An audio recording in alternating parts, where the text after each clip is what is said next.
Hello, folks. It's been a while, hasn't it? It has been a while. I think what? Gosh, when was the last time?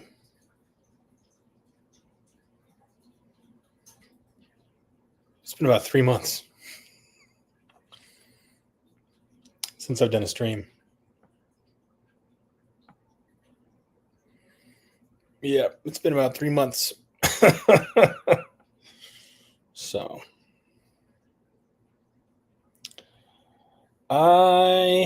let's see.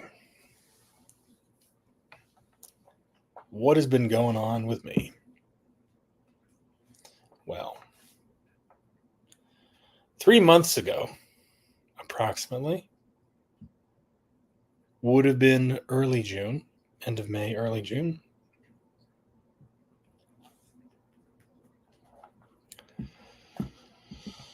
Summer, vacation, 3 kids, one of them who's at home all the time. The other 2 were in daycare. Otherwise, nothing could get done. But yeah, the summer was great. It was a good time,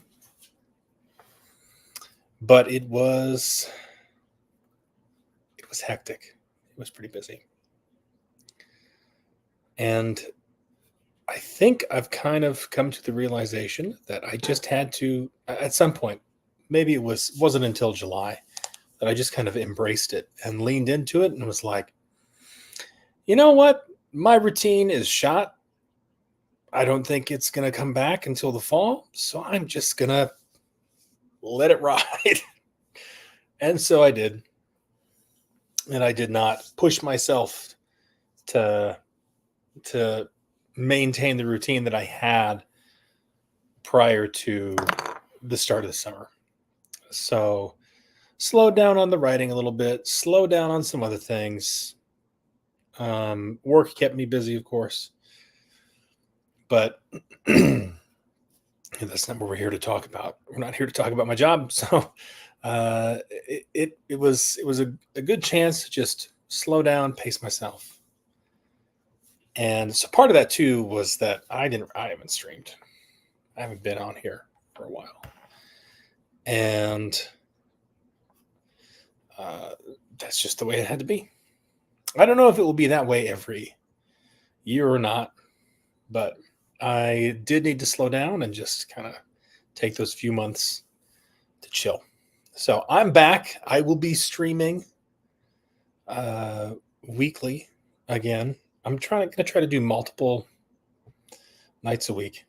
With kids, it's going to kind of vary. So it might be that I stream 2 to 3 nights a week.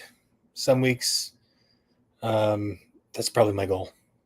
Monday, Tuesday, and Wednesday, probably the easiest days to fit that in. Thursday and Friday are a little tricky. I'll try to do some Thursdays. I am going to be spending some time on here editing, of course, like I've done before with my edit streams, where I get to show everybody my editing process, and you kind of get to see some of the stuff I've been working on. I got into a bad habit where before I was writing ahead of what I was able to keep up with on the editing side.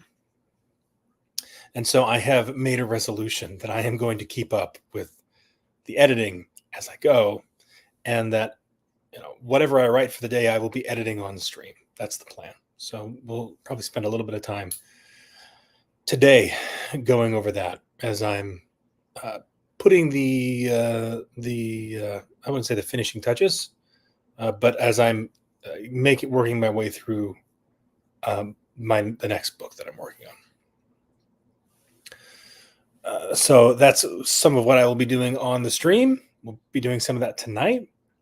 I do want to continue doing weekly progress reports. We did the Sci-Fi meme review. That was fun. I want to try to do that some more. I also went down a Warhammer 40K rabbit hole. That was kind of unplanned. I made one video. This actually related to the sci-fi meme review. I made one YouTube short video about Warhammer 40K as part of the sci-fi meme review that I did. And it got a ton of views, and there were a whole bunch of comments. And I had, I knew what Warhammer was, like I was aware of it. But had not, because I've played Magic the Gathering since I was a kid, so I've been in game stores. I've seen the stuff, but never really knew in depth what it was all about. Didn't really know a lot about it. And then just saw how much there was. I kind of was like, oh, I like this setting. I want to see more what this is like. This is, I'm an author, so world building, storytelling interest me. And so obviously 40K attracted me for that reason. And then I fell down the rabbit hole, and I now have a Blood Angels army. So that happened. That happened this summer as well. That's been keeping me busy. My son, my 10-year-old son, also fell down the rabbit hole with me too. And so it's some good bonding time. I might even do a little bit of painting and stuff on streams for longer streams and things like that, because I've been painting in the evenings. It's kind of a nice, relaxing activity. I'm not good at it at all, but I think it'd be fun to do kind of on the stream, and maybe get into more of like my hobbies and interests on here, not just like, my books and stuff. I also will be streaming some audio versions of my books. I'm making that sound weird. Audiobooks. I have them digitally narrated because I don't have the money to pay a human to narrate them, unfortunately. Really wish I could one of these days. And I don't have the time to do the narration and audio editing myself. So I do digitally narrated audiobooks, and I'll be streaming those and probably uploading some of them to the channel. There's some that I'll be uploading like a chapter at a time, but I want to get a few of those up and ready so that I can do some streams more often, because it'd be easier to do on some days just to stream some audiobooks, and maybe while I'm working on something else, so that I can do some longer streams, things like that. Nothing too crazy, but I'll be sharing some of that tonight. First Board is now fully in digital audio, and so I will be streaming that tonight on this stream. I'll be streaming that one a lot because right now it's the only one that's complete. So I'll be streaming that one a lot on here, but I will be adding new chapters to some of the other stories. I think we're going to start with Jotnar, Ashes and Iron.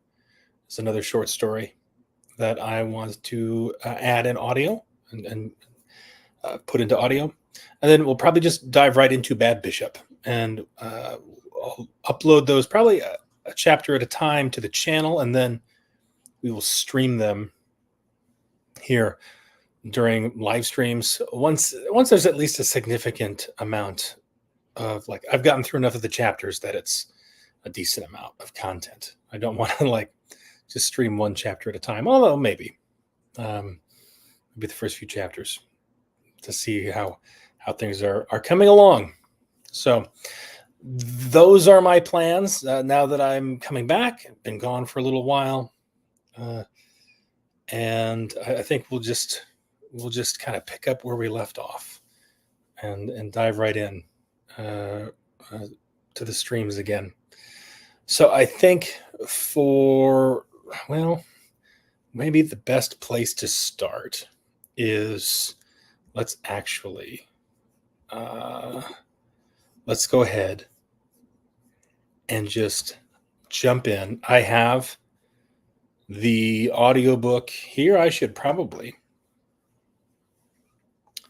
also provide a place for folks to find this, because you can actually download this one. I'll have to grab a link for that and get that in here so folks can grab it yourself. But we'll go ahead and we'll start streaming on here. I'm not going to disappear. I will still be hanging out. And I mean, I'll keep an eye on the chat if anybody wants to say hi. But I might be doing some stuff in the background, things like that. But I'll still be kind of hanging out with everybody. So let's get this going. Crawlers. Oops. Chapter 1. Crawlers. They're attaching to the hull? How in Oth's name is that possible? Captain Reshko didn't seem to believe it, even as Gerald showed him again. He zoomed in closer this time on the vid screen, hoping that would make things a bit clearer. They slipped through the shield barrier, sir. It can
I have to verify something. Oh, shoot.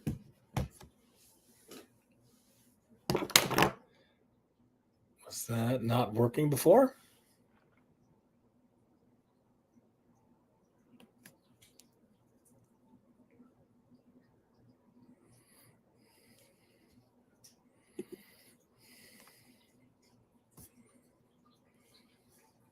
Was the captain.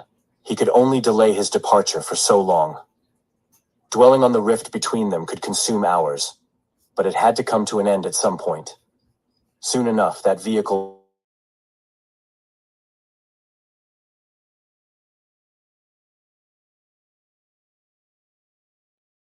I knew it.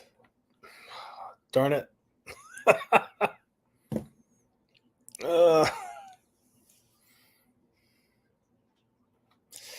Okay. I thought the audio from that window was actually showing up, and it wasn't. That's embarrassing. That's very embarrassing. Oh my. Okay. Well, let's go back to the start then. Oh no. Oh no. Oh.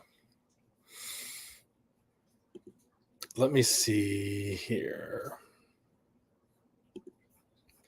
I thought there was a setting for that. I'll have to figure that out. That's me for you. I've been sitting here listening to this thing, and yeah, nobody else has been able to hear it probably. Oh boy, it happens though, right? It happens. I should have known that. I should have known. I should have known. But oh well. I'm not gonna beat myself up. We're learning one thing at a time. Right. One day at a time. We just take things one day at a time. Okay.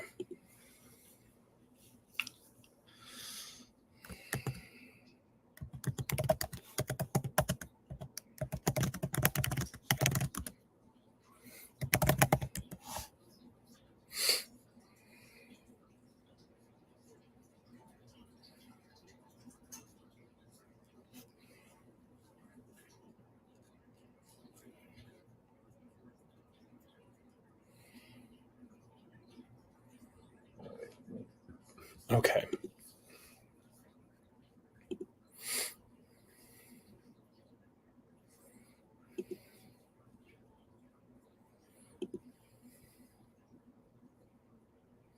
Here, I'm going to pull that out for a second.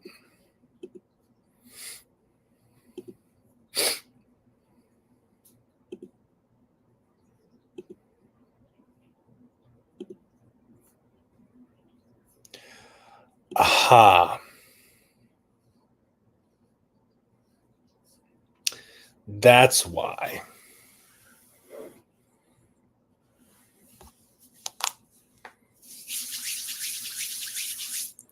I see now. That's why it wasn't working.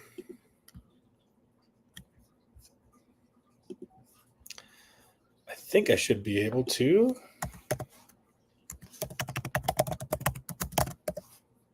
Just come over here.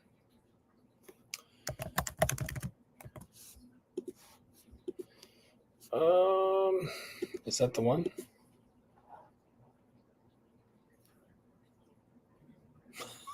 That's funny. Yes.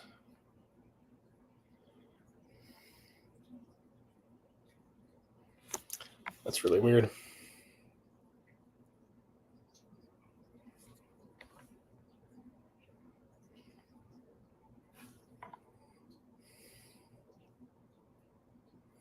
Whoa.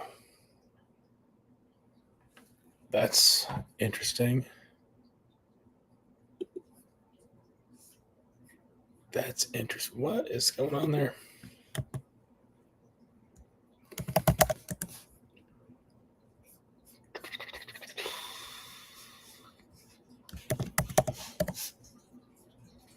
Where am I?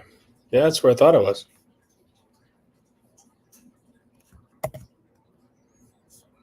I'm not doing anything different. What's going on? Okay, technical difficulties always.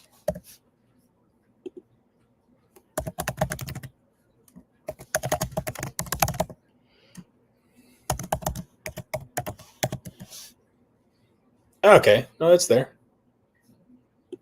Yeah, no, it's there. Good deal. All right.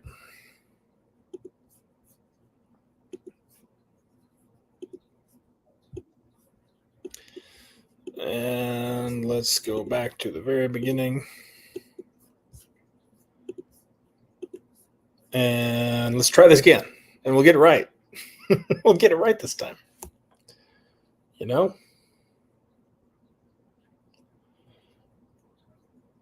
All right. Oh, hey. Cool. Cool. So now I should be able to share that.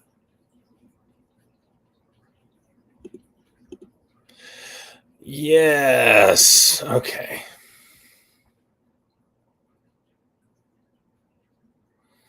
So it should now be working with the audio. What's best? No, I don't need to. I can get out of the way. Okay. So I just spent, a better portion of the last 40 minutes thinking that the audiobook was playing for everybody, but it is not. It was not. Because I was sharing a window and not a tab, and that made all the difference. Anyway, ignore me. I'm going to verify that this is working. And we will let's hop in.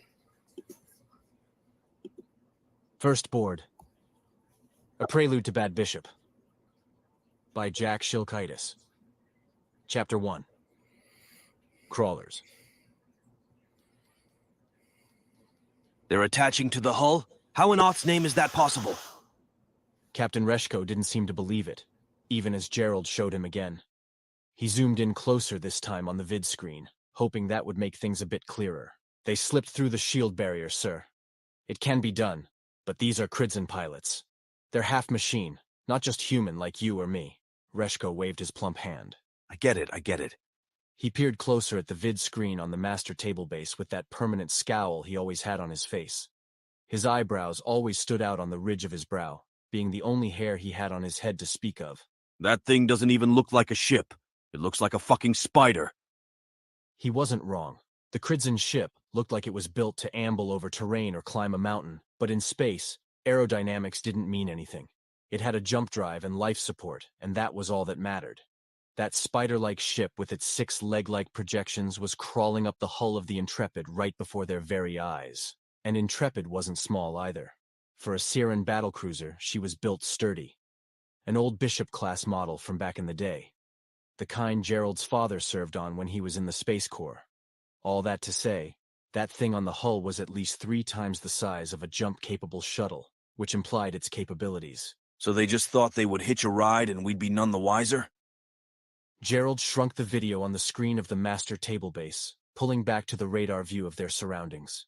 He pointed to a handful of yellow blips in the far corner of the map. There's more of them, sir. This one was likely just taking the first shot. Captain Reshko nodded. Very well, Commander. Set us to Condition 1. Aye, sir. Gerald grabbed the comm, announcing to the whole crew. Condition 1. Repeat, all personnel be advised. Condition 1 throughout the ship. Reshko's scowl intensified as he looked down at the master table base. It was a fine instrument of Saran invention, that little computer that sat between them on the dimly lit bridge. It was connected to each other table-based computer on the upper deck surrounding them, each of them calculating 1,000,000 predictions per second. In the right hands, it was a scalpel, giving the user access to all combat data that Saren had access to going back centuries. It meant nothing could surprise you, no enemy could outwit you, and the right move was always there to be found. In the right hands being the operative requirement. For Captain Reshko, a man who was committed to the old-school method, the master table base was a crude bludgeon at best, and at worst, an obstacle. Still, Gerald appreciated some of his methods. Calling orders over the comm to the entire ship, though, he could do without. There were systems in place for that, but that bulldog Reshko did things the way he'd always done them. His way. The others are advancing, sir, Gerald indicated. Suggest launching fighter wings 1 and 2 as a deterrent. Reshko nodded. Make it so. And Gerald did. In his hands, the master table base was a fine-tuned instrument, and Reshko knew that. Gerald was sure it made the captain look good on his reports when the Admiralty reviewed his command performance at the end of the year. How much of that credit trickled down to him there was no way to know. Wings 1 and 2 underway, sir. He grabbed the comm. Coordinates incoming, pawns. He drew the lines on the master table base, stretching out a perimeter around the ship. It was a safe play, not overly committed to any strategy, and would force the advancing Kridzin to give up their intent early. If they were going to dive headfirst into the fray, it would become clear before long. Reports of hull integrity loss from engineering, Captain, shouted one of the other deck officers. They knew to speak up only when it was required of them. It's eating through the hull. Reshko snarled. Launch Wing 3 to take that thing down. I want it off our back as soon as humanly possible. Send out the battle spheres, too. I can divert Wing 2 to that pub. You have your orders, Commander. Aye, sir. Gerald left Wing 2 where she was, pulling the third wing out of the nest, and he obliged Reshko's request for battle spheres as well. They were unmanned craft with little offensive capability, but their tactics and purpose were one of interference and disruption. EMP bursts and static webs could be used to disable enemy craft temporarily, and each battle sphere was equipped with onboard encryption crackers, specialized computers that would infiltrate enemy systems and dismantle them from within. Attack coordinates plotted, sir. We'll have to see what they do. Reshko braced both hands on the table between them, leaning forward with his hefty frame. What are they, pirates? I thought the Kridzin kept to themselves. The Kridzin did indeed keep to themselves. But Reshko hadn't spent the majority of his career fighting them. He had fought bigger monsters, more predictable ones, and thankfully, monsters who had decided not to pick fights with humanity any longer. They're probably Kridzin exiles, sir. They get kicked out if they don't conform to their collective hive mind. I don't know if they're pirates or scrappers, but judging from the damage our hull has taken already, they want to chop us up into pieces and make their dough on whatever is left behind. Reshko laughed. What is the conglomerate coming to? Gerald watched Wing 3 approach the Kridzin crawler that was attached to the hull of the Intrepid. They made a pass, but to no avail, and the oncoming ships showed no sign of de-escalation either. Wing 1 was already contending with them, and judging by the snippets of the video feed they were getting from their fighters, they were the same make and model as the spider-like crawler currently boring a hole through their ship. Our fighter wings don't stand a chance, sir, Gerald said. He extrapolated the prediction models of the master table base. She wasn't telling him anything good. He updated the flight paths. Wing 1, pull back, regroup, and stay closer together. Those things have you beat on size, so don't make yourselves easy targets. Reshko's eyes darted from the master table base to Gerald and back. No, what are you doing? He waved Gerald off. It took everything not to argue with him. But Gerald straightened, pulling away from the master table base, and proceeded to watch everything fall apart. Gerald clenched his fists at his side, fighting back the urge to take back control of the command table. Every move Reshko made was a blunder, one after the other after the other. Wing 1 was in tatters, their number reduced to half. Wing 2 was blocked from intervening, the Kridzin managing to use the other fighters as a screen to shield them. 2 more of the crawlers attached to the hull of the Intrepid. Sir, if I may... Quiet. Reshko barked, but he was out of control. He must have known it too, judging by the look in his eyes. And then, Oth intervened. The ship was rocked suddenly, a violent shudder reverberating up through the lowest decks and up to Gerald's feet.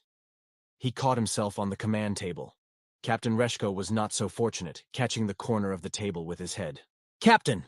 But Reshko was out cold, and the Intrepid was without a commanding officer for that brief flicker of a moment. The master table base beckoned him, flashing the screen to get his attention. She had chosen him at that moment. The ship was rocked again, testing Gerald's grip. He pulled himself upright, taking hold of the comm. "This is Commander Norum speaking. I have assumed command." Chapter 2. Cold. It was cold on Saren that day, unseasonably so. Summer had started only a few days ago, but apparently it had forgotten its responsibilities. It was nearly freezing outside Gerald and Scylla's apartment that morning, forming a faint aura of frost around the edges of the windows. Gerald looked at his reflection on the glass there in the kitchen, down from his square jawline to the buttons of his dress uniform. The red three-pointed star of Saran was prominent on his breast, his honors insignia all in a neat line. And among them, a fresh gold rank medallion and a new title etched into his nameplate. Captain Gerald Norum. It seemed surreal. All of it. From the moment he took action on the bridge to the time the insignia was pinned on his chest just the day before. He knew it wasn't a dream, but there was something about it that felt like it. Being out on leave might have had something to do with it. Returning to Saren was jarring after 18 months straight on Intrepid. He heard Scylla enter the kitchen behind him, though he didn't turn to greet her at first. She went about making herself a cup of coffee before leaning back against the counter across from him. "You ready to see him?" she asked. Gerald looked over at her. She was dressed in a thin gray robe, her black braids twirled up in a messy bun on top of her head. He admired her for a moment, her dark ochre complexion, her curves, her lips. And yet there was such distance between them. "My father is a hard man, but I know what to expect. I've been ready for this day since they sent me to military school as a boy. I always knew it would come. So there won't be any letdown when he doesn't have much to say." Scylla blew on her coffee through her Cupid's bow, taking a quick sip. "If your mother asks..." Gerald nodded, lowering his gaze. "I'll tell her you weren't feeling well." He knew Scylla loved his mother. But there was too much uncertainty between Scylla and Gerald these days. His parents were unaware of their troubles, which made being in their company together awkward. "I want to make sure we have time to talk while I'm here," he said. Those words had come out easy, but he struggled with what to say next. "I don't want us to throw the last 3 years away just because we've drifted apart." Her eyes lingered on the floor for a moment, before rising to meet his. "I know. Me too." "It's my fault. I know that. When you were restationed, I should have asked to be transferred. I don't need to be the captain of a battlecruiser, or on any fleet ship for that matter. I could be happy right here on Saran with you." But they both knew that was a lie. Even as he said the words, he knew it, and she could clearly sense it. "You're where you're supposed to be, Captain Norum," she said, approaching him. She set down her mug and adjusted his collar for him. "We'll talk. I can promise you that. But unless something changes..." Gerald clenched his jaw. Before he could respond, his wireless buzzed in his pocket. "Your ride is here?" Gerald checked. "Yeah, I have to go." She had already returned to her spot leaning against the counter, making it clear she didn't want any affection. "Good luck." Gerald grabbed his service cap and placed it on his head before exiting the apartment and making his way down several flights of stairs. He passed a few people in the stairwell who all made way for him when they saw him in his formal grays. He exited the building onto the sidewalk, a short distance from the busy street outside their apartment. A black vehicle was there, provided by the Space Corps. A man passed by him on the way out, covering his head with a hoodie, his hands tucked into the pockets of his leather jacket. Something about him struck Gerald as being familiar, but he didn't have the time to place him before the man entered the apartment, and Gerald entered the vehicle waiting for him. "Good morning, Captain Norum. It's an honor, sir," his driver said, turning and looking over the seat. He was a portly fellow with a kind face, a thin mustache on his upper lip. If Gerald had to guess, he was retired military, judging by his apparent age and demeanor. "They provided me the address, sir," he continued. "but let me know if I make any wrong turns. I'm sure you know the way better than I will." Gerald smiled and nodded. But he didn't know the way from his apartment. Not really.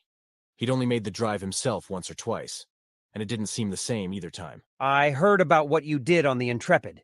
You're a legend in this town, you know. Everyone in the capital is talking about you. Don't know if you know that or not." Gerald looked out the window, watching the building as they started to drive away. The light was on in their apartment, visible through the kitchen window. It hadn't been before. "I heard they made you captain." Gerald turned his eyes to the front. Yeah, I wasn't expecting that. Well, whatever you did, you saved that whole damned crew and that ship. I served on a ship like her when I was in the service.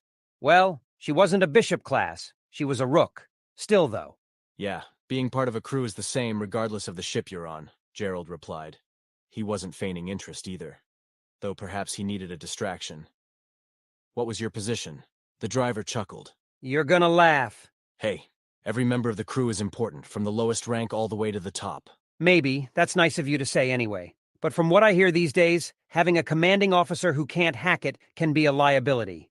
He paused, bobbing his head back and forth, like he was trying to decide how to arrange his words. I was in the kitchen. Not a whole lot of glory to be had there. But I was in charge of the third shift meals for the whole crew. I don't know that anything I did was ever a life and death matter, though.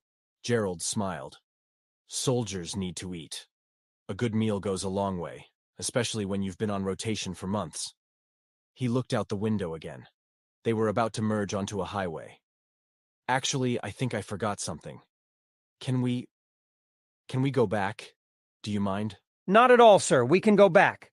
The driver made a dubious three-point turn, pointing then back in the direction of the apartment. What are you missing? Wireless? Glasses? Gerald patted down his pockets. My wireless, he lied. Kind of need that. You're telling me. If I don't keep mine on me, my wife gets all uppity with me. Thinks I'm fooling around or something. Gerald forced a laugh. His heart was in his throat. Better not to say anything and reveal what he was feeling. They rounded the corner onto the street in front of the apartment, on the opposite side of the road this time. The door to the building was open, Scylla standing there, propping it open with her hip.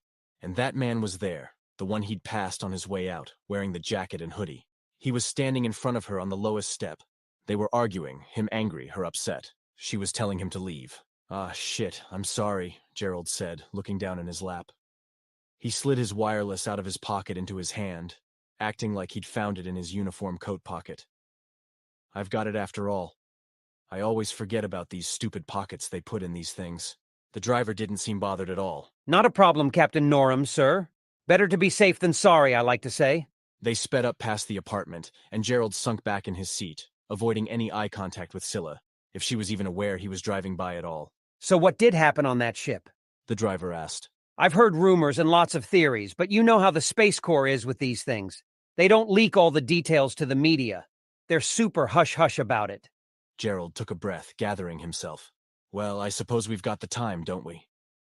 Chapter 3. Red Brilliant. Hull status? Gerald shouted to the duffers on the upper deck. Some of them had probably pissed their pants at that point, the green ones anyway. But there was still a reliable bunch of them who were following along with Gerald the whole time on their table bases at their stations. Integrity at 55%, Commander. He looked back to the master table base, taking stock of the mess in front of him. He drew new lines for Wings 1 and 2. Wing 3 he repositioned, getting them out of the way. There was too much clutter on the board, with no clean lines of attack. The Cridson ships were deploying a divide-and-conquer strategy. 2/3 of them were running circles around his pawns, able to both outmaneuver and outgun them. But that was the Cridson for you, always able to find an edge when it came to technology. There were 3 of those crawlers on their hull now, all of them having coalesced in one spot. They were focusing on the lower decks, near engineering. The master table base displayed a visual of the entire ship, the affected decks flashing red. We need to evacuate those decks, he muttered to himself. The table base blinked at him, relaying the order to all systems in the ship, and he relayed his orders to the crew. Evacuate all of the engineering deck, along with decks, 32 through 35. Aye, sir. Captain Reshko stirred on the floor, rolling over to his back. A large gash was open across his forehead. Where? What? He continued trying to speak, but there was no understanding him in his current state. An officer called out from the upper deck. Medical team is on their way, Commander. What should I relay to them? That they should hurry, Gerald replied. Captain, stay where you are. I have the con, sir. Reshko looked up at him like he just now realized he was there. The look on his face was clear. He was defeated. Not by the Cridson or by Gerald, but by himself. At least that's what Gerald surmised. The master table base got his attention again. This time it was good news. Wing 1 had managed to drop one of the Cridson crawlers, reducing their numbers to 8. That's still too many, Gerald said. Then he saw the battle spheres there on the board, still right where the captain had left them. Let's get a crack on these bug systems, he called out to the upper deck of tacticians. He assigned half of them to monitor the battle spheres as he turned their attention back on the Cridzen. Maybe we can get in their heads and find a way to win this thing. While that seemed promising, the time pressure was mounting. Something had to be done about the crawlers on the Intrepid's hull, or else all of his brilliant moves would be in vain. The shields, he muttered to himself. They hadn't triggered when the Cridzen had approached before. They'd managed to slip through without being caught in them, and the shield barrier wasn't projected that close to the ship where they were now. Let's give something a try. Gerald redirected power to the shields, and simultaneously lowered the projection threshold angle. In layman's terms, he was going to turn the surface of the Intrepid into an electric fence and fry the shit out of those Cridzen machinations. Whatever you did, sir, it looks like it worked, said one of the duffers from the upper deck. Gerald checked the table base. It indeed looked like it was working, but only one of the Cridzen crawlers had fallen off. It's not enough.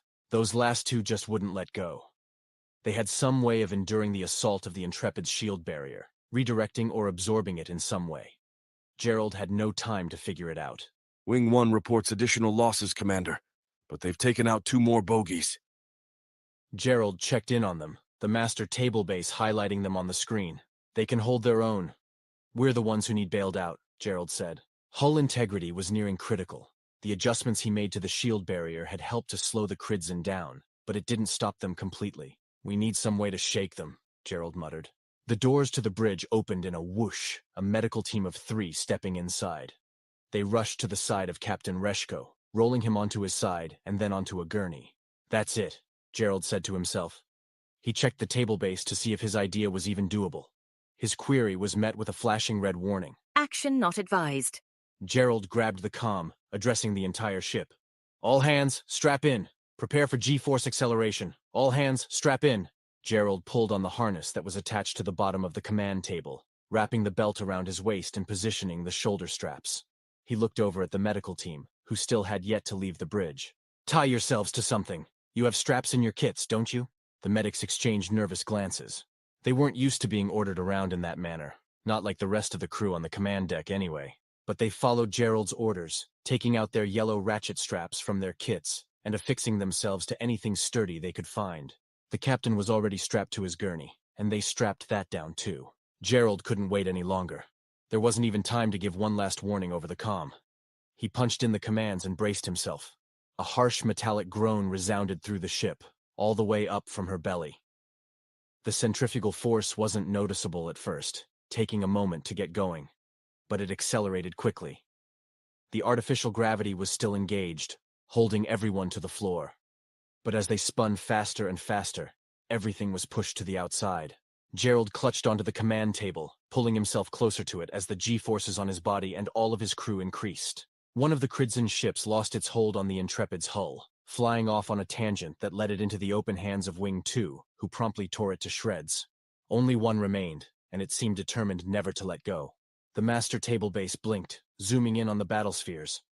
But Gerald couldn't lift his arm to give the command. Do it! The battle spheres launched their EMP emitters at the Intrepid. The timing had to be just right, ensuring that the last Cridzen vessel was within range when they went off. A calculation that no human could make with all of the factors to consider.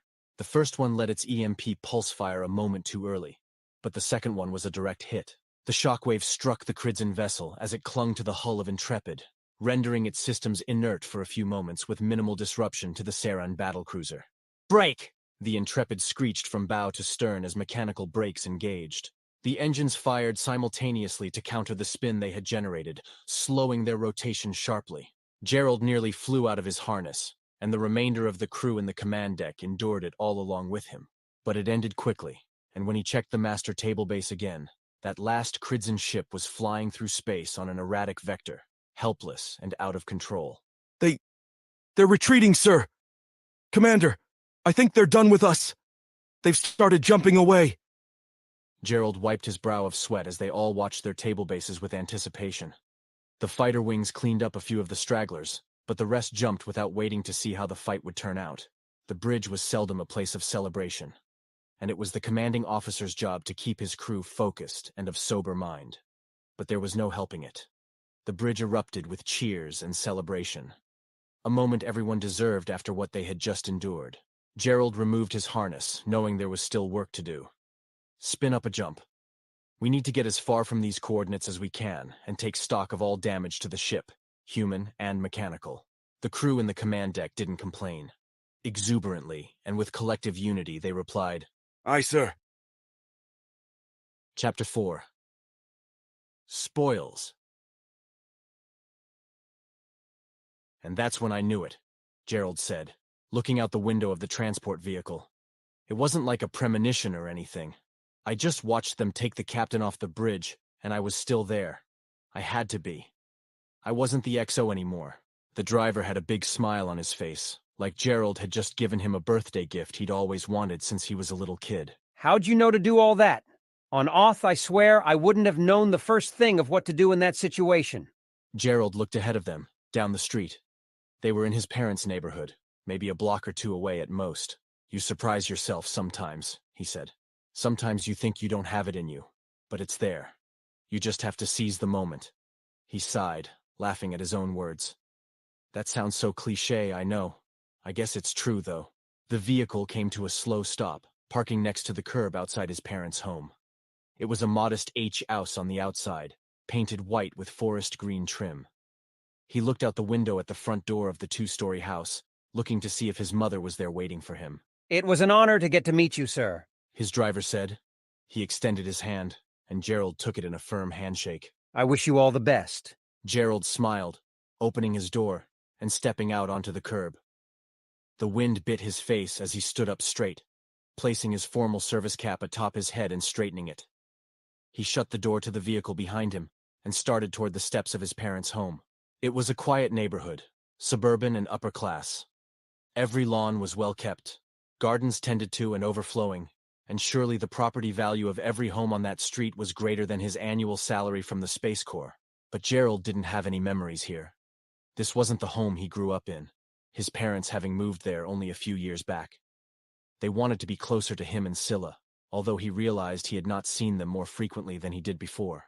His childhood home in the country was a distant memory now, a place from his past that he could only visit in his dreams. Most of his memories there were when he was a young boy before he was sent to military school at the age of 10. After that, he didn't spend much time there. The door to his parents' home in front of him opened, his mother stepping out to greet him with a smile. She was a warm-hearted woman, and Gerald had always been close to her. They exchanged a brief greeting before she said, Your father is waiting for you in the den. He's excited. He just might not show it. You know how he is. Gerald nodded. I can handle Dad, don't worry. His mother grabbed him by his shoulders, looking up at him through the locks of her curly blonde hair. Her hair had faded from the color it used to be when he was a small child, and she a new mother. You should be proud of yourself, Captain Norham. Gerald stepped inside. His boots were loud on the hard tile floor of the foyer. He could hear his father in the den, listening to one of his favorite programs on the television. He may have been retired from the military for several decades now, but he was always keeping tabs on what was going on across the fleet. Coverage of military operations throughout the conglomerate made up the bulk of his media consumption, something that his mother often complained about, and that he had learned to live with when he was younger. It had exposed him to a certain mindset, though, which had served him well in his career in the Space Corps. Gerald walked to the left from the foyer, passing the dining room and taking a set of stairs down into the den. It was his father's space, the walls covered with awards, pictures he had taken while he was in the service, Space Corps memorabilia, and other objects that harkened to a time that felt long past, but was actually so near. His father had fought the Kraken only 25 years ago. It was a time that Gerald could not remember, being as young as he was then. But he did have some inkling or sense that his father had been gone for a long time, or it seemed like a long time for a child of that age. Everything in that room was the spoils he had gained while he was away from home. He saw his father's visage through a thick cloud of cigar smoke, the bushy mustache on his upper lip hidden behind a glass of bourbon. The ice and glass clanked against each other as he set the glass down abruptly. I don't believe it, he muttered, forsaking his drink there at his desk. He stood up from his chair, standing there in a pair of loose boxer shorts and a white t-shirt, his shoulders covered up by a bathrobe. The smoke around him cleared, the silhouette of his father's face becoming visible. Dark circles under his eyes rested above ruddy cheeks, his unkempt beard looking a week old. Gerald stood tall, removing his cap and tucking it under his arm. He didn't know what to say to the man, his father, so instead, he said nothing. His father studied him a moment before coming around the desk to stand in front of him. He paused there for a moment. Gerald noticed tears welling up in his eyes. Gerald fought back tears of his own until his father raised his hand to salute him, a smile appearing on his wrinkled lips. Gerald returned a salute. Well done, Captain Norim. His father said. He dropped his salute and embraced Gerald with a firm squeeze. Well done. Chapter 5. Under promotion. Sitrep, Lieutenant, Gerald said, poring over the data on the master table base. Where are we on repairs? From the upper deck? Engineering says they're about halfway through with the necessary repairs, sir. Nothing catastrophic. Chief said she should be good enough for another jump once they've wrapped up. Gerald rubbed his forehead and eyes. It had already been 8 hours since they had jumped away from where the encounter with the Kridzin had occurred. That meant at least 8 more. Thank you, Lieutenant. Keep me posted. He went back to the data on the master table base, analyzing the battle they had just survived by the skin of their teeth. There was nothing hidden there amongst the numbers the table base provided him. The Intrepid had simply been in the wrong place at the wrong time. No matter how many times he scoured the data for more information, there was nothing to find. Nothing in the records either. Commander! One of the other deck officers spoke up. Medical is requesting you report to the infirmary. Everyone is getting a once-over, sir. Gerald sighed. He could use a break, even though part of him wanted to decline the offer. There was something about being in direct command of the ship that felt heavy on him. Assuming command when Reshko fell meant the responsibility of looking after the entire crew was on him, and simply dropping that weight didn't seem right. Not in this situation, at least. Sir, medical is insisting. Captain Reshko is ordering it personally. That settled it then. Gerald stepped back from the command table and the master table base, relinquishing command. As soon as he did, it all felt like it had been a dream. Let them know I'm on my way. Leaving the bridge gave him a chance to see the ramifications of his decision. A triage station had been set up on every deck to attend to the injured, of which there were a few. The maneuver he had performed wasn't without risks, but there had been no reported deaths. A few mild concussions and some broken bones, but no casualties. And given the circumstances, that should have been counted as a victory. Nevertheless, he couldn't help but feel responsible somehow, like he should have been able to conjure up a better move in that situation and spare the crew any danger at all. But that was all banished when he passed by the first triage station near the lift on the command deck. Commander Norim! A man stood up from the floor, a low-ranking ensign. His feet clapped together as he raised his right arm to salute, an arm that was in the middle of being splinted by one of the nurses. At ease now, at ease, Gerald said, gesturing for him to sit back down. The ensign grimaced, giving his arm back to the nurse. You saved us, sir. You saved us all. Sit still, The nurse shouted. She wrangled him back into a seated position, continuing to splint his arm. You can thank him later. I've got a wife and kids back on Saron, Commander. If it weren't for you, I'd be coming back to them in an urn. Gerald held his emotions behind a tempered smile, giving the officer one last salute before continuing on his way. The rest of the way to the medical deck, it was the same thing. You made the right call, sir. The entire crew owes you their lives, Commander. Commander Norim. Pretty soon, everyone will know that name. It was almost overwhelming. He wouldn't have been surprised in that moment if someone pledged to name their firstborn after him. It was a relief to step onto the medical deck, where the staff were more preoccupied with the wounded than they were with their new hero. He stood there in the vestibule at the fore of the infirmary, being ignored for a few minutes before a woman in a lab coat approached him. Can I help you? She asked, only halfway looking at him. Her eyes were locked on a chart she had pulled up on her datapad. She brushed a lock of dark hair behind her ear. I'm here to get looked at. Captain's orders, Gerald said. What's your name? What's wrong with you? Gerald laughed. I'm afraid I don't have time to go into all of that, but physically I'm okay. The stressed look on her face cracked as she shook her head to suppress her laughter. That was when she finally looked up at him. She paused for a moment, her amber-colored eyes wide as saucers. Oh, the XO. I'm sorry, sir. I didn't realize. Gerald dismissed her concerns with a wave of his hand. Don't worry. I'm a member of the crew like anyone else. She raised one of her eyebrows in a curious expression that Gerald couldn't quite pinpoint. I'd hardly say that, Commander. She extended her hand to him in a firm shake. Dr. Veronica Jada, sir. Captain Reshko did want me to see you for an evaluation, but... She examined him briefly, mostly getting up close to his eyes with an instrument of hers, taking a quick check of his pulse from the nape of his neck. You look fine to me, sir. There was something about the way she said it, as if she'd meant to emphasize one of those words, only Gerald didn't know which one. He just smiled and waited for directions. The captain wants to see you, so you can follow me this way. Gerald nodded and followed after her down the hall. She wore black heels that click-clacked along the metal floor, her bare calves peeking out from beneath the edge of her doctor's coat. Her chestnut-colored skin was smooth and clear. Gerald averted his gaze. He'd been away from Saran and his wife for too long. She stopped at a curtain, pulling it aside abruptly to reveal Captain Reshko, seated on the edge of a hospital bed. A nurse was attending to him, checking his blood pressure with a cuff on his arm.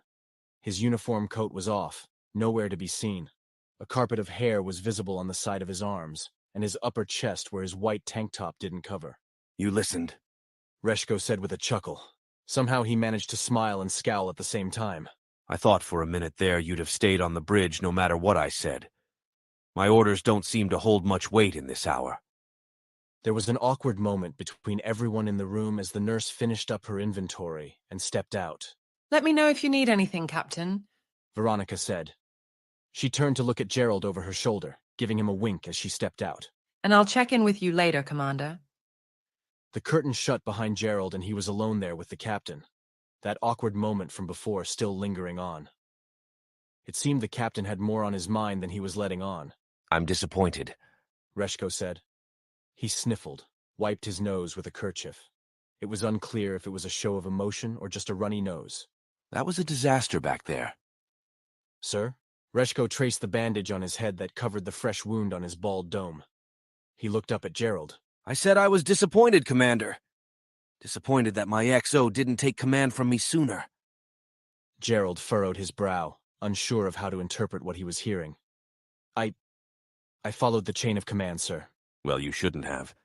Reshko's eyebrows cast shadows over his eyes as he dropped his gaze to the floor. He braced his hands on the bed on either side of him. But that's my fault. I should have seen it. I should have known to trust you. Clearly you knew what you were doing, and I didn't. Gerald folded his arms behind his back. It could have gone any number of ways, sir. We were ambushed. There was no easy way out of that situation. But Reshko laughed, shaking his head. It should have been easy, Norum. It should have been.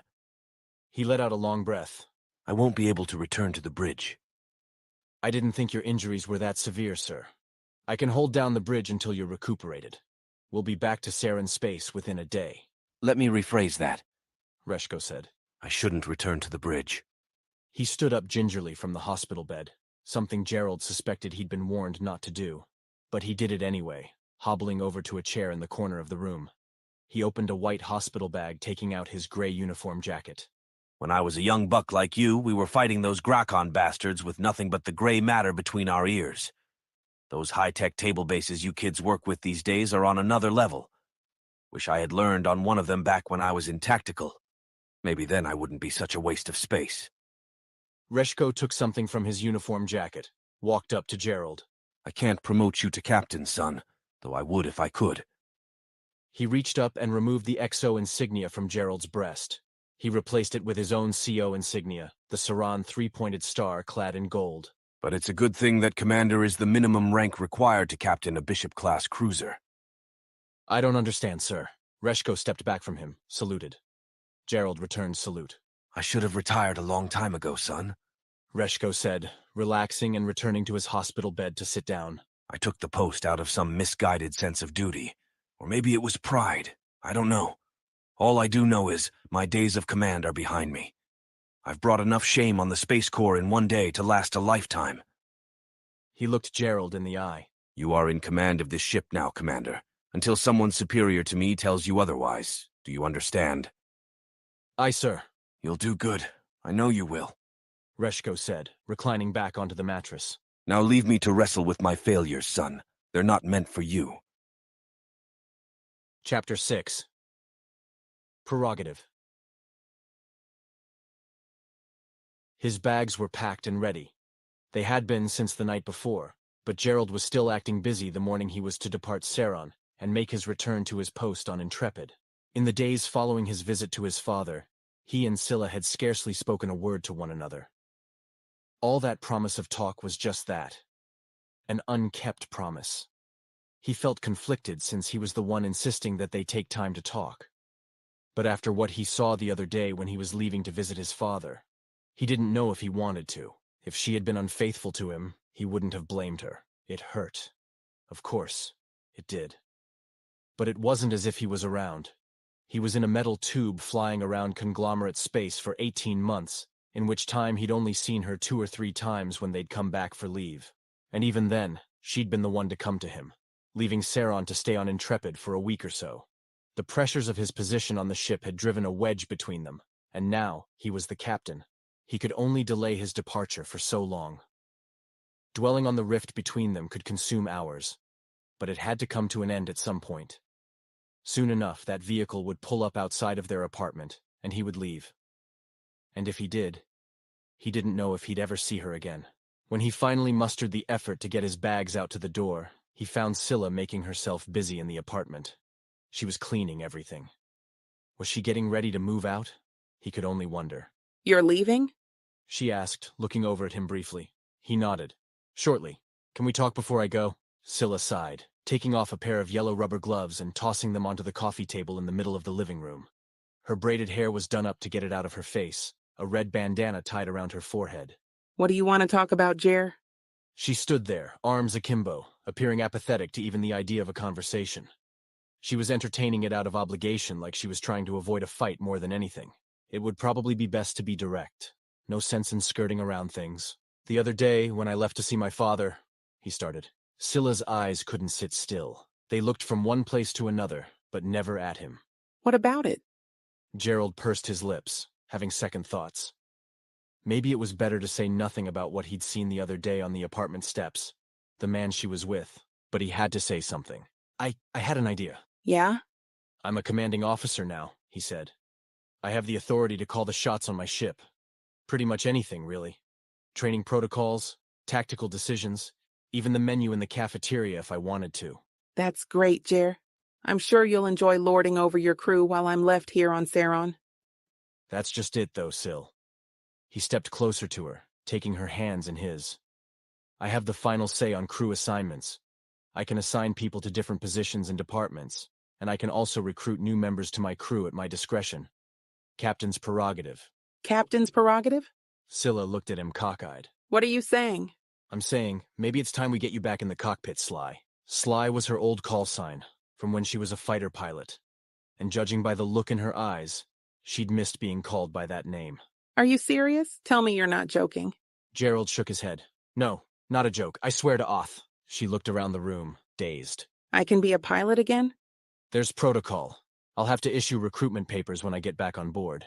But within a few weeks, she looked up at him. He could see the multitude of questions behind her brown eyes. What does that mean about us, though? You think that's going to fix everything? No. But if we're going to work on it, we might as well be in the same place. Scylla turned around, putting her hands on the back of her head, like she was absorbing everything Gerald had just said. He couldn't get a read on how she was going to respond yet, though. She paced across the room and back to him, a sharp look in her eyes. When do I have to decide? How long? Gerald's cheeks rose in a tentative smile. Before the Intrepid gets put on her next rotation, I'd say. After that, it would take a while.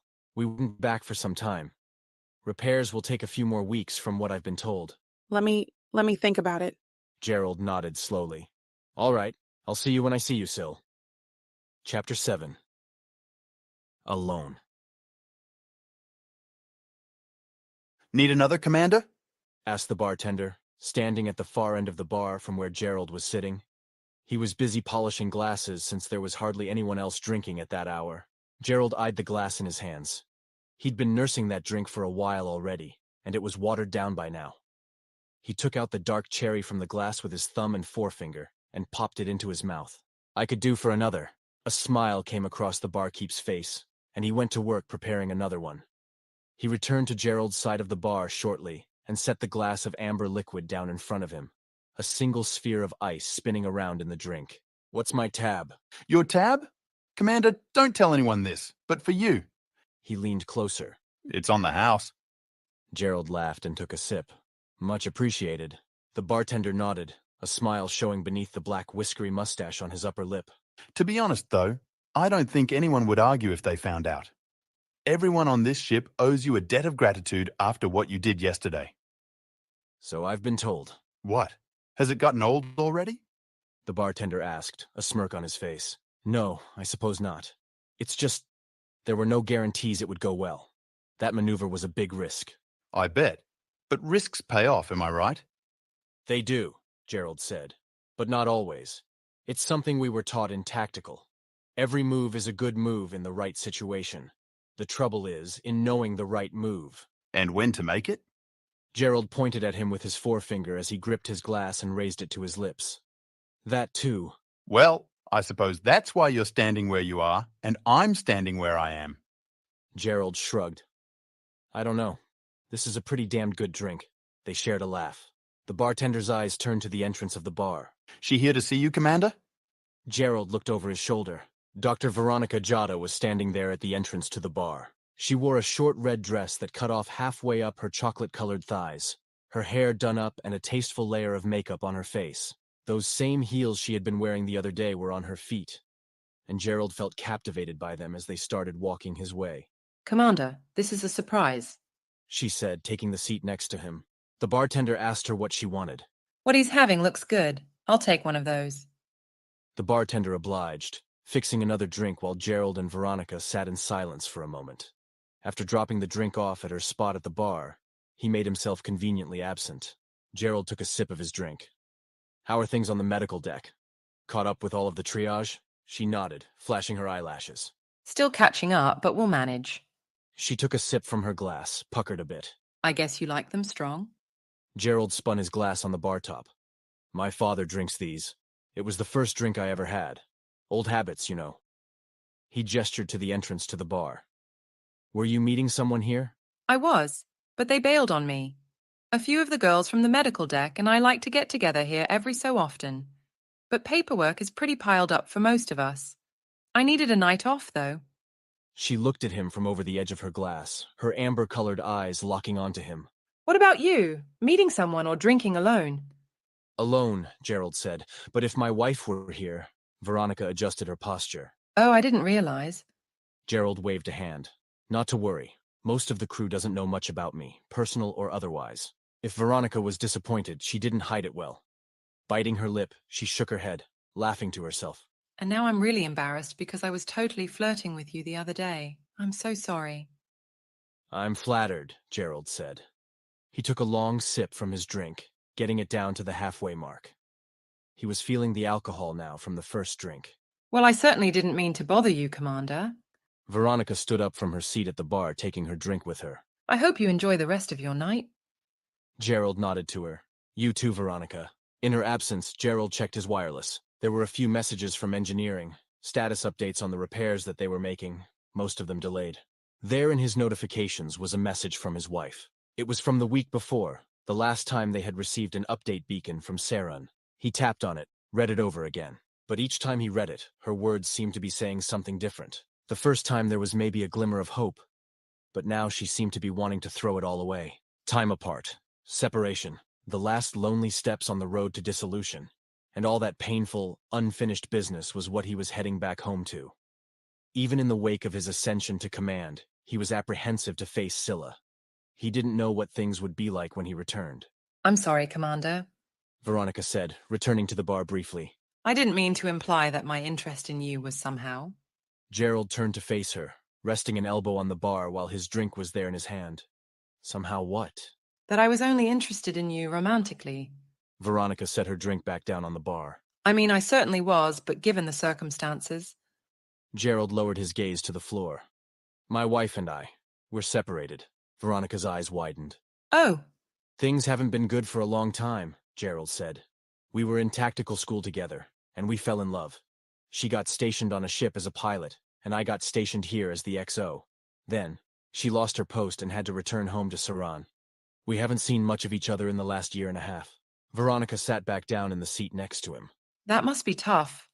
Human relationships were maybe never supposed to be that long distance. No, I don't think they were. Would you like me to stay? I don't have to if you'd prefer I leave, Commander. Gerald shook his head. No. Stay, please. I could use some company. Chapter 8. Strategy. Captain on deck! Boots clapped together in unison on the bridge as Gerald stepped inside for the first time as captain. The entire command crew cheered for him upon his arrival. It was almost too much. All right, settle down now. This is still the bridge, he said, though he couldn't conceal the smile on his face. He stepped up to the command table, the master table base greeting him with a flourish of light. She'd prepared a little display for him as animated text appeared on the screen. Captain Gerald Lucas Norham, 22nd Captain of the CSS Intrepid, BCA 22.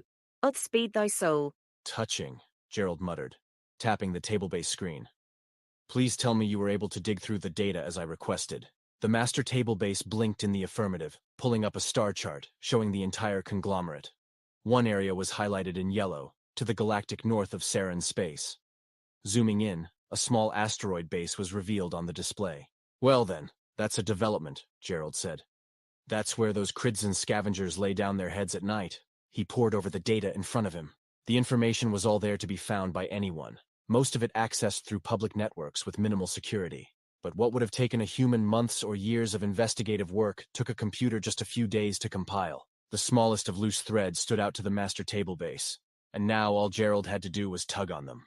All right, duffers, Gerald said to his crew on the command deck. We've been sitting on our laurels for long enough. Repairs are complete, and we've got a few weeks before we get put back out there in rotation. And between all of you and me, I would much rather we got the chance to strike back at those Cridson scrappers who tried to rip our ship apart, rather than being stuck babysitting some other sector of the Glom. Gerald took the simulations the master table base had prepared and sent them to every other computer on the bridge. Every officer, from the lowest ensign to the most ambitious lieutenants on the upper deck, were all staring at the same thing he was. This is the puzzle in front of us. We've tracked those scrappers back to this spot, and now we need a plan, something we can present to the higher-ups that will get the green light. Gerald gave them each his eyes in turn. If we manage that, we won't be going off to oversee trade negotiations or watch over some boring mining rock. We'll get the chance to root out those bastards and make sure they never get the chance to attack Saron or any of her fleet ships ever again. Understood? Collectively. Aye, sir. Get to it. Gerald watched each of their screens from the command table, using the master table base to effectively look over their shoulders. There were some promising strategies, and there were some that were doomed from the start. Slowly but surely, though, it was starting to crystallize. The first discovery was a simple one. They couldn't go alone. At least 2 other battlecruisers were necessary. No fewer than 11 points on the board, otherwise it would end with unacceptable losses. As a Bishop-class battlecruiser, the Intrepid counted as 3 of those points. All simulations assumed she was part of the fight. At least a Rook-class ship would be mandatory, counting for 5 points. Superior firepower and the ability to deliver a direct attack made a clear difference in simulations that included 1 compared to those that didn't. The third ship could be flexed to whatever was available, providing support for the other 2 and balancing out the landscape of the battle. A second Bishop proved redundant. A Knight-class fleet runner, though smaller than its counterparts, provided the most dynamic results. Either way, Bishop or Knight, that was the last 3 points they needed. All simulations going forward should assume RBN, Rook, Bishop, Knight, Gerald announced. He left the command table, walking around the upper deck to get a first-hand view of how his crew was making their decisions. Victory was the outcome in the majority of simulations now, with the minimum acceptable losses threshold becoming more and more approachable with each iteration of the simulation. Gerald's eye was caught by something he saw on one of the crew's table-based screens. He did a double-take, stopping in his tracks. What's that? I put us on the same focus fire line as the fleet runner, sir. It seems to be effective. Gerald tapped the screen, sending the strategy to the master table base. He hurried down the steps of the upper deck back down to the command table, opening up the strategy for himself to tinker with. And then it came together, like a perfect melody. I think we've got it. Chapter 9. Sales. A week had already passed since Gerald had relayed the data and attack plans to the Space Corps Admiralty. He wasn't sure if their silence following was a good sign or not. Certainly they understood the threat that was posed to their fleet. In a time of war, he might have understood overlooking a relatively small band of Kridzen exiles who were ripping apart ships in the no-man's land between populated systems. But at peacetime it seemed the right thing to do. It was worth it to track down and hunt the mouse that was eating its way through your pantry when all your other troubles were more or less resolved. Every day that week, Gerald had entered the bridge and asked for an update. And every day up until today there was nothing.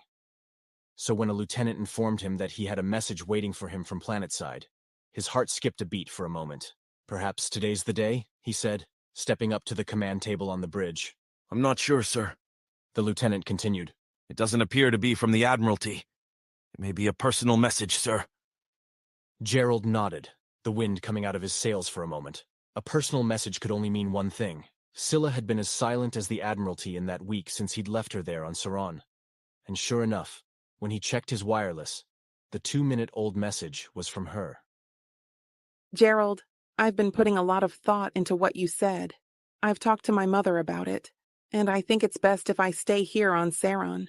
I don't know that joining your crew is what will fix our marriage. I honestly don't know what will. I'm staying with my parents. I have some thinking to do, but if you're going off to another fleet rotation, I think we might want to discuss drafting papers. Syl. Gerald tucked his wireless away, clearing his throat.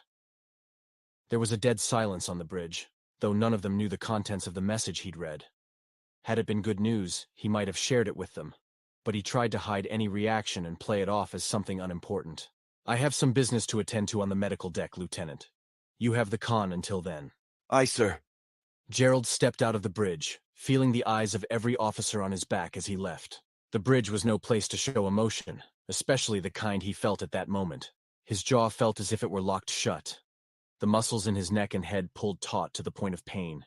As crew members greeted him in the halls of the command deck and on the lift, he tried to suppress the scowl that his face was being contorted into against his own will. Each forced smile and exchange of pleasantries was fleeting, his expression slipping back into a grimace the next moment. He was greeted at the entrance to the medical deck by a nurse. "Captain, is there something I can do for you?" He looked around in an effort not to seem as out of sorts as he was. "Is Dr. Jada around?" "I'm sorry, sir. She's with patients this morning. Can I take a message? Or is this an urgent medical issue?" Gerald shook his head. "No, nothing of the sort. I just wanted to—" His wireless buzzed in his pocket. He pulled it out mid-conversation. "Sir?" "Sorry. Duty and all," he said, trying to excuse his rude behavior. He saw the message. It was from the Admiralty. "If you could tell the doctor I stopped by. I'd like to speak with her when she's finished with her duties today." The nurse smiled and agreed to his request, though she was probably wondering why he hadn't just sent a message instead of showing up in person. Gerald stepped out of the way over to the corner of the room. He opened the message on his wireless. Attention, Captain Norim. Operation Fried Liver meets with the favour and approval of the Council of Adjudicators. Report immediately to Admiral Rohrer for briefing regarding counterstrike efforts against the Kridzen agents. Gerald put away his wireless. He felt the frustration from reading Scylla's message leave him now. It seemed to fit. If he was going off to fight these Kridzen, there wouldn't have been an opportunity for her to join the crew as it was. Had he intended that? Was there a part of him that plotted this whole counterstrike just to sabotage his marriage? No, that wasn't who he was. It had just happened that way. Perhaps Azoth had intended it to. His marriage was over one way or the other, and now he could turn his attention toward hunting down those Kridzen scrappers. And if he were being honest, to Veronica too. Chapter 10. Fried Liver. "Jump is charged, sir," said one of the lieutenants from the upper deck. "We're ready when you give the order." Gerald looked down at the master table base. Resolute and Fervent were in position with them, awaiting the signal to jump in on the unsuspecting Kridzen. Scouts had returned with reconnaissance data, showing minimal activity on the asteroid base. The enemy was home, but the lights were off, a perfect scenario for the plan they'd laid out. Now it was just a matter of execution. Gerald felt his nerves getting to him. It was strange because that first encounter with them had felt different. There was no time to be nervous. They were ambushed, and he'd reacted out of instinct. The anticipation, the waiting, all of it wasn't helping. It reminded him of his command examinations back in tactical school. It was always the waiting that got to him. Once he was in the midst of it, in the fray with everything there happening in front of him, all of the doubts vanished. He hoped today would be the same. "Start a countdown," he ordered. 90 seconds. Set us to condition 1. He stood back and watched as his orders were carried out. There was no one there to oversee him. For the first time, he felt the full weight of his rank on his shoulders. Whatever he had felt before was merely a fraction of it. If they were victorious, it would be because of him. Likewise, if they failed, He closed his eyes for those last 10 seconds or so, listening to the countdown. The jump came gentler than most, the feelings of dizziness and turbulence lasting but a moment. Piercing the veil of space-time, they came through on the other side in an instant. "Lock onto their comms tower," Gerald ordered immediately. He pushed wings 1 and 2 on the table-based screen in front of him. The fighters were airborne and on the board a moment later. There was no scrambling like there was with their first encounter with these Kridzin. This time they were the ones carrying out an ambush. "Comms are locked in, sir." The master table base displayed every move of the plan for him. All Gerald had to do was touch the screen to relay orders, provided nothing changed on the fly. "Nukes away," he said, launching a pair at the comms tower. It was the most prominent part of the Kridzin asteroid base. In only a matter of moments, it was going to be turned into a crater. "Wing 1 has eyes on bogies, sir. They're launching a counterattack." Gerald couldn't help but smile. Those nerves he felt before were gone. The thrill of the fight chased them away. He plotted intercept courses, put his pawns where he wanted them, analyzing the scene before him quickly and without any indecision. "Nukes were intercepted, sir. Looks like an LDS. Rudimentary, but it did the job." That would buy the Kridzin a bit of time, having those nukes taken out. But Gerald knew how this would play out. The simulations were clear as crystal. So long as he kept them on that predictable path, it didn't matter if they faltered here and there. They would more than make up for it later when their strategy came to fruition. "We continue the attack," Gerald said. He grabbed the comm, calling on his pilots in wings 1 and 2. "Don't let them shake you, pawns. This is exactly what we expected to happen. Hold firm and don't let them get your 6. Resolute stood on the battlefield with them, but on a different attack tangent. The Rook-class battlecruiser beat down on the shield barrier that surrounded the asteroid base, pummeling it with a constant stream of light and heavy fire. Many of the Kridzin scrappers were caught up in the barrage as they tried to leave the open dock of their base, pushing them into a bottleneck where there was only one way out. And Intrepid and her pawns were there waiting for them with open arms. "They've deployed those crawlers, sir. Same ones we fought before." Sure enough, there they were on the table-based screen. Bright yellow, ugly little blips. Gerald touched the screen, initiating the next sequence of actions. "Battle spheres in position?" he asked. "Aye, sir." "Give 'em hell." The master table base blinked, zooming in on the Kridzin crawlers that were throwing themselves headlong at the Intrepid and the Resolute. The battle spheres lined their path to get to the larger battle cruisers, disrupting them along the way with EMP bursts and radar interference assaults. "They're still pushing," Gerald mumbled under his breath. It wasn't impossible, he knew that. But in the simulations, this was a rare event. "It'll be fine, though," he said. "They'll just stretch themselves thinner and thinner." The state of the battlefield was almost where they wanted it to be, the way they'd drawn it up in their plans. The enemy was stretching themselves out, trying to push back the Intrepid and hold the Resolute at bay. Gerald looked for the opening, that short window he'd foreseen in his simulations. The ship rocked. Gerald held firm to the command table. "What in Oth's name was that?" "Nuke, sir. Proximal to our location. It didn't come from the base." "They're crafty, I have to give them that," he remarked. "Let's not let that happen again. Focus fire those crawlers, and boost shield range by 50%. "Boost the range, sir? That might keep the nukes farther away, but it will invite those crawlers in like before." Gerald nodded. "I know, that's what we want." The crawlers smelled blood in the water after that strike. Each one of them on the table-based screen rerouted themselves, honing in on Intrepid's location. The fighter wings held them back, but couldn't forever. They just needed to hang on a bit longer, until the opportunity was there. And there it was. "Attention, CSS Fervent. Your order is ready. Repeat, your order is ready." From the far side of the asteroid, the silhouette of the Fervent came into view, materializing there on the vid display on the table-based screen. The Knight-class ship had thrown itself into an elliptical path around the asteroid from the back side, hugging close as it whipped around to the front. Every Cridson fighter, drone, and crawler on the battlefield was stretched out and pulled away from the base by the threat of Intrepid and Resolute, leaving their base undefended. Fervent peppered the surface of the asteroid base with nuke after nuke.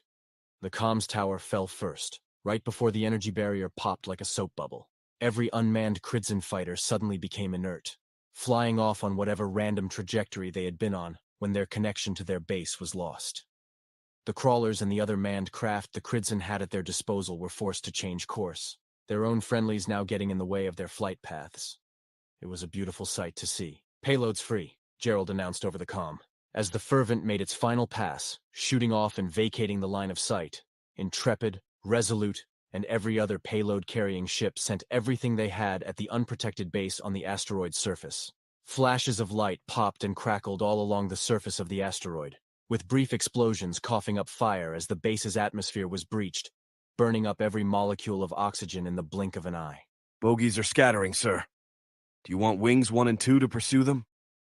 "Affirmative," Gerald said. "Stomp every last roach you find." Chapter 11. Past. When do you have to be back on the command deck? Veronica asked. She was laid out on the bed next to Gerald, propping herself up with an elbow on her side. Her shoulder and the line of her neck caught his eye. Gerald checked his wireless on the bedside table. "I don't have to be back until 0800. Veronica smiled, falling onto her back. Thank Arth, I needed this.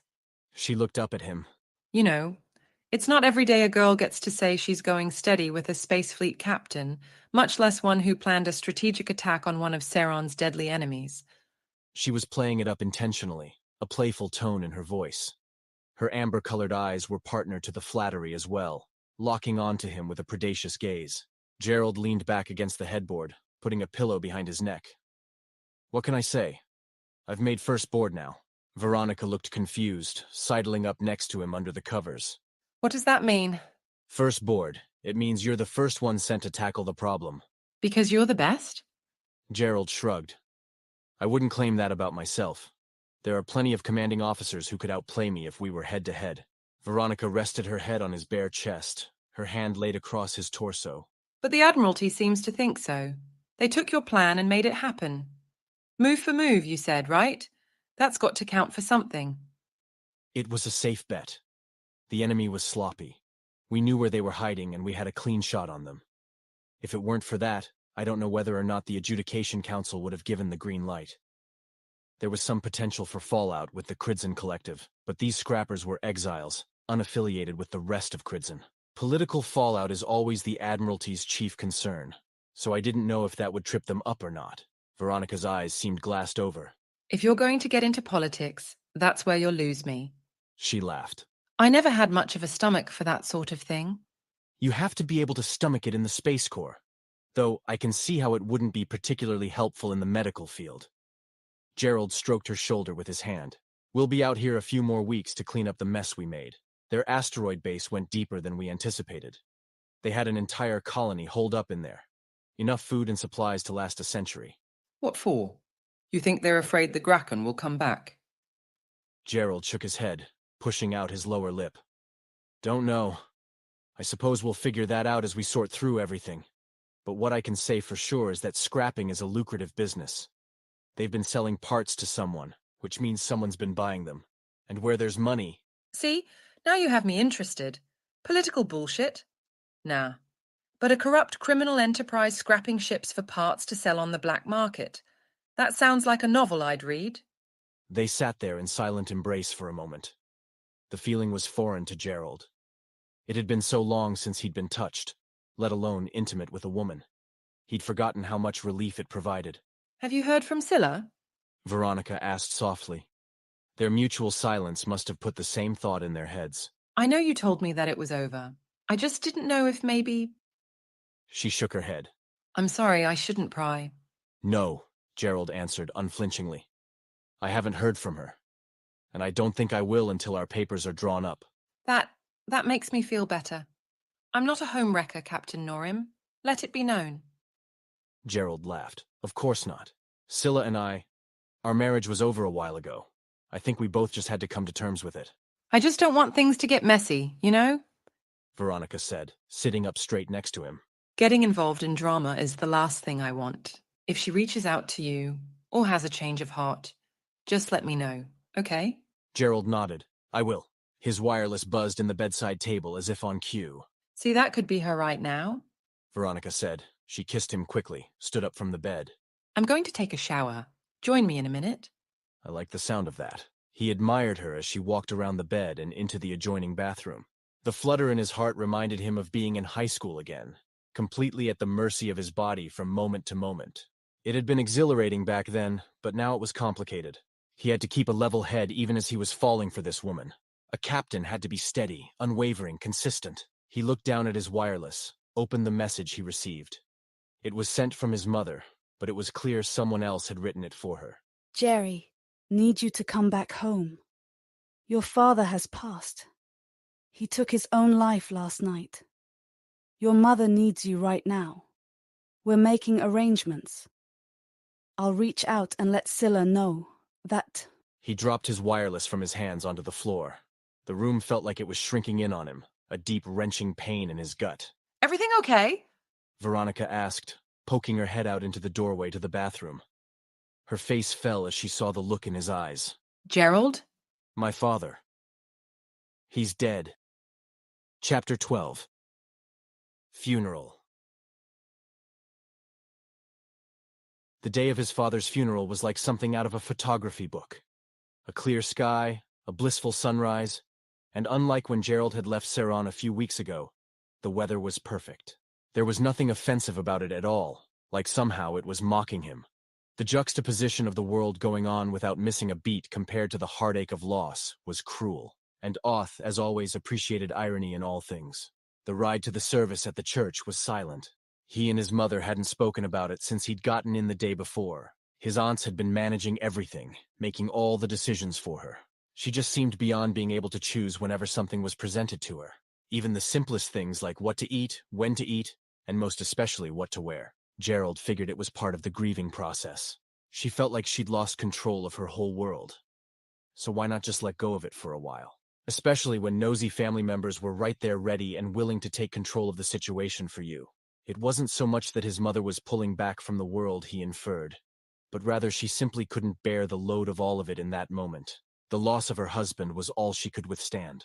Anything else would have broken her. And so he remained silent, too. His inner turmoil would have to be his and his alone. He didn't want to burden her with his pain, and he had plenty of it to dish out. So much between him and his father had gone unsaid over the years. The weight of his father's expectations was suddenly gone, and yet instead of feeling lighter than ever, he felt feeble. As if there was something about that man's judgmental stare and unspoken requirements that had built Gerald up. After all, if much was expected of him, he must have been someone. We're here, the driver said, interrupting Gerald's thoughts. It was at that moment Gerald realized he was the same driver as before, the one who had driven him from the apartment to his parents' home. My sincere condolences, he said softly, making eye contact with Gerald for a brief moment before turning his gaze back to the dash in front of him. The door to the vehicle opened on his mother's side. An arm extended into the vehicle to help Gerald's mother get out, an old family friend that Gerald recognized from his father's Space Corps reunions he'd attended over the years. Gerald's mother seemed happy to see him, displaying the first real emotional reaction she'd had that day. Or reaction of any kind, really. Ezra, you came, she said, taking his arm. I wouldn't be anywhere else, you know that. Gerald had wondered what the turnout would be from his father's Space Corps buddies. He'd been reclusive over the last several years, according to Gerald's mother, and the word had certainly gotten out that it was a suicide. That sort of thing made people act funny. It wasn't always clear whether or not they were giving distance out of respect or revulsion, and being on the receiving end of that was a new experience altogether. Well done, Captain Norim. Gerald jumped as the door on his side of the vehicle opened. He was stunned for a moment, realizing he was staring at a black lace dress. He looked up to find Scylla, her face covered in a black veil, her black hair straightened and long, resting behind her shoulders. When he stood, she embraced him without hesitation. I'm so sorry, Jer. He didn't know she was going to be there. He should have. His aunt said she'd reach out to Scylla in the original message she'd sent. He just hadn't put two and two together until that moment. She squeezed his hand as they walked together to the church steps, staying close to him all the way there. Several priests were standing at the top of the steps to receive him and his mother, dressed in black robes, with long beards down past their chests. Men in formal military attire lined the steps, standing shoulder to shoulder on either side. Many were older, some certainly having retired years prior. They didn't make a show of anything, or try to interact. The most Gerald saw from them was a small nod whenever he'd make eye contact. They knew what they were there to do, that today wasn't about them. It was about the man they fought and served with. To them, his father was Captain Norim, not Gerald. He was simply walking in his footsteps. Is this where those footsteps led? Is this the path he was following? Well done, Captain Norim. They were ushered inside the narthex, the scent of incense permeating the air, seeping out of every piece of wood and stone and glass after years of being soaked in it. The archpriest recited prayers, they venerated icons, and more incense was waved around with a golden censer. But all Gerald could see was his father, sitting there in the den with his cigar and his drink. How many times had he thought of doing it? Of taking his own life? And why did he wait until after his son had been proclaimed a hero? Those words his father had said to him kept echoing. Well done, Captain Norim. They were brought into the sanctuary, where his father's casket was. Perhaps Gerald could have stopped and asked him all those questions that were being stirred up in his mind. He doubted his father's corpse would answer. Gerald stood with Scylla and his mother there, around them a small company of family and close friends. Tears were shed, even by him. The service went on, performed with exactitude and reverence. Then there was a lull in the ceremony, a moment of silence, and the prayers and petitions for his father's soul. I changed my mind. Scylla whispered to him, taking his hand. Her gaze had softened from the last time they'd seen one another. She seemed to feel something for him at that moment, though it was unclear exactly what it was. I want to join you, on the Intrepid. Gerald nodded. All right. He knew he couldn't tell her no. Chapter 13. Replacement. Captain Gerald Norim, aboard! Gerald stepped down out of the shuttle onto the docking bay floor, his boots clomping with each slow step. Welcome back, sir, said a new face greeting him. He was an older man, maybe 10 years Gerald's senior.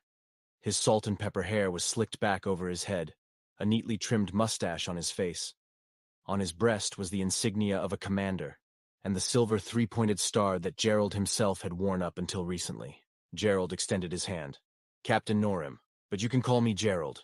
The man squeezed his grip firmly with a leathery hand. Commander Aiden Grawl, sir. Pleased to be aboard your ship. He released the handshake, tipping his head to Gerald in a gesture of respect. I hope you're not upset by my presence on your bridge, sir. The Admiralty wanted a senior officer in place in your absence. I just so happened to be stationed on the Resolute when you took your leave. My condolences regarding your loss. Gerald smiled. Thank you, and I recognize your name. It was on the short list after Reshko stepped down. He started walking across the docking bay, Grawl keeping pace with him. I'm a little surprised they didn't make you captain. If I'm being honest, Aiden. You have the years on your record, the seniority. Aiden gave a modest smile, protruding his chin. Well, sir, I prefer to serve the Corps in more of a support role. It's what my career has been built on. I have no ambitions to command my own ship, though I would if the moment required it. I won't argue with you. I just would have expected you to be my replacement. In a way I am, sir. Not as the captain, but every ship needs an XO. Someone who can keep up morale, wrangle the duffers when they're getting unruly. They laughed together as they stepped out of the docking bay and into the halls of the Intrepid. They found the lift, taking it straight to the command deck. As they approached the bridge, Aiden extended his arm in front of Gerald just short of the doors. Allow me, sir. Aiden stepped inside, stood at attention loudly. Eyes and ears, captain on deck! Gerald stepped into the dimly lit bridge, his deck crew standing at attention to greet him. Their silence was distinct, standing out more than usual. They probably all wanted to offer their condolences, and they certainly would in private, if the fact that it was unspoken left the air with a certain weight to it. Gerald stepped up to the command table, bracing his hands against it. Bring me up to speed, Commander. Aye, sir. Commander Grawl pulled up several reports on the master table base.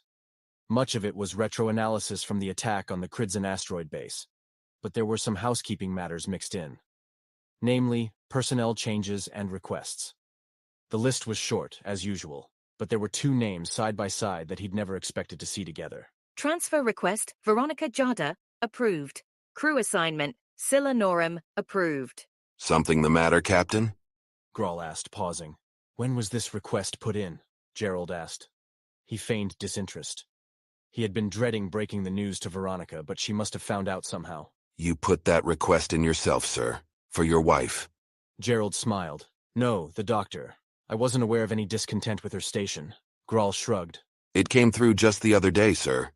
Any report accompanying it? Grawl shook his head, his mustache flaring out as he pursed his lips. None, sir. You know how those medical officers can be. The philanthropist types. Always onto a new mission or calling from Oth. That's all I'd chalk it up to. Gerald squinted at the screen. The medical files, he muttered. That must have been how Veronica found out. When Scylla had submitted her file, her medical documents would have been forwarded to the infirmary for review. Now he felt like shit. He should have sent her a message, rather than thinking he was noble to let her down in person. Sir? Gerald shook his head. Nothing, Commander. Move along. Grawl wrapped up the sitrep shortly thereafter, perhaps sensing Gerald's inner unease. Once your wife is aboard within the next day or so, we will be ready to depart. Our first rotation assignment is a diplomatic one. Oh, you're keeping me in suspense, Commander. Kridzin, sir. Grawl pulled it up on the master table base. Nothing harrowing. Just a chance to address the issue with those exiles we encountered. The Kridzin Collective reportedly feels great remorse for the actions of those rogue scrappers. It's more a chance for them to save face than anything. Look like they give a damn. Gerald laughed. I'm glad to have you aboard, Aiden. I think you're a good fit. He slapped him playfully on the shoulder as he left the command table, departing from the bridge. Keep me posted. I'm retiring to my quarters for now. Aye, sir. Gerald felt as though he were unable to breathe as he stepped out of the bridge. Taking a moment to himself, alone in the halls of the command deck, he felt crushed. The weight of command, his failing marriage, his father's death, his affair with Veronica. What had he become? No matter how he sliced it or tried to rationalize it all, that one voice was stuck in his head. It told him who he was, the same name and title his father had. The former gone, replaced by the latter. Well done, Captain Norim. But as the voice echoed through his mind and swirled among his thoughts, it morphed into something different. Less a compliment and more a condemnation. A barb dripping with sarcasm that stung deep and wouldn't let go. It was his own voice now. Well done, Captain Norim. Thank you for listening. This has been First Board, a prelude to Bad Bishop and the Scions of Oth series by Jack Shilkaitis.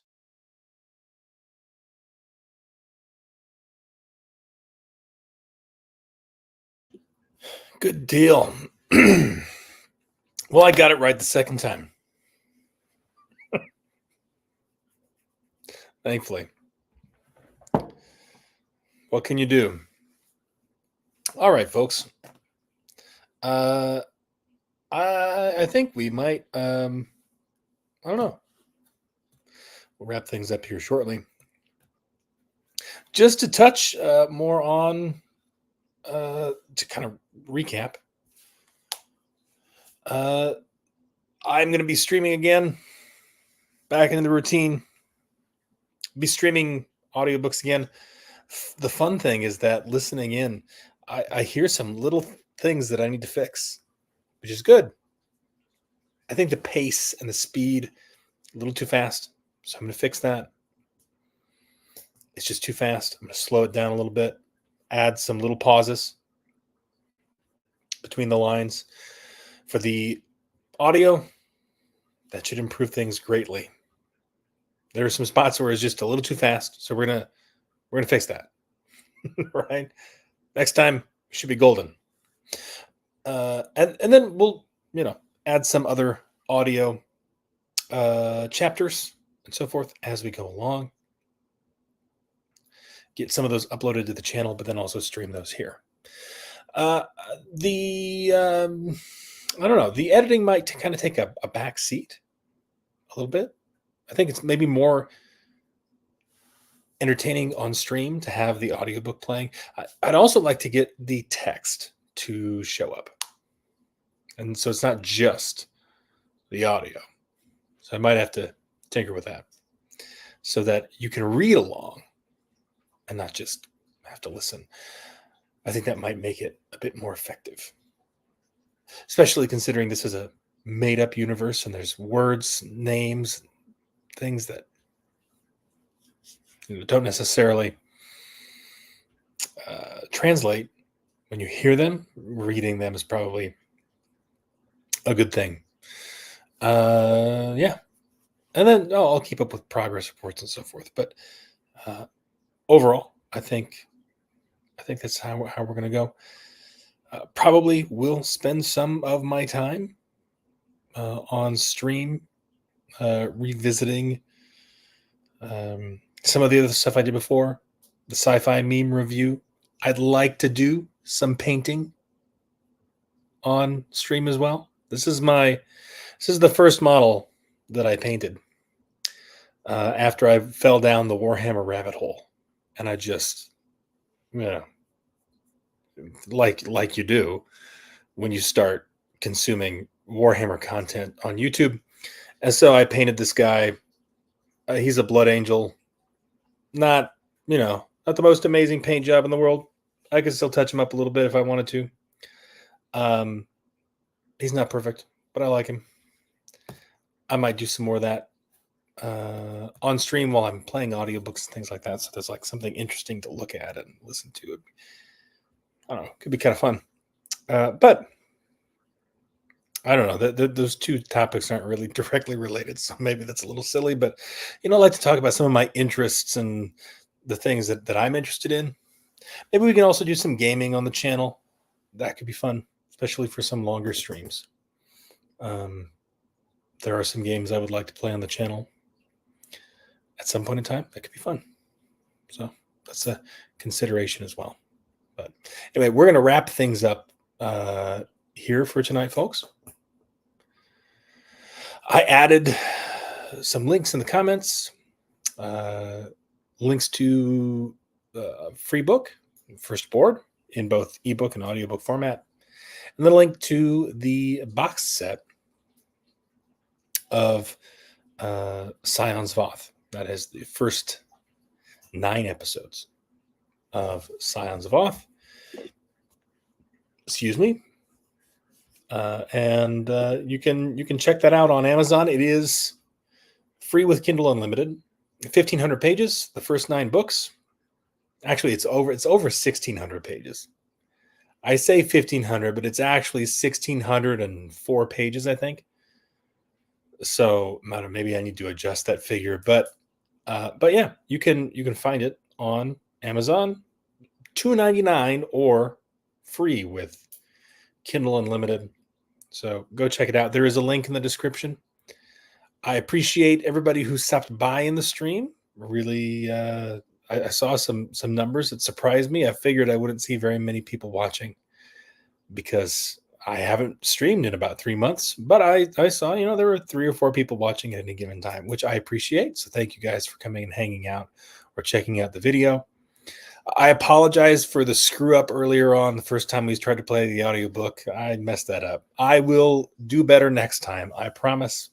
We will fix that. We will get in a groove and we will be in tip-top shape. So anyway, I'm going to wrap things up here. Thank you, folks.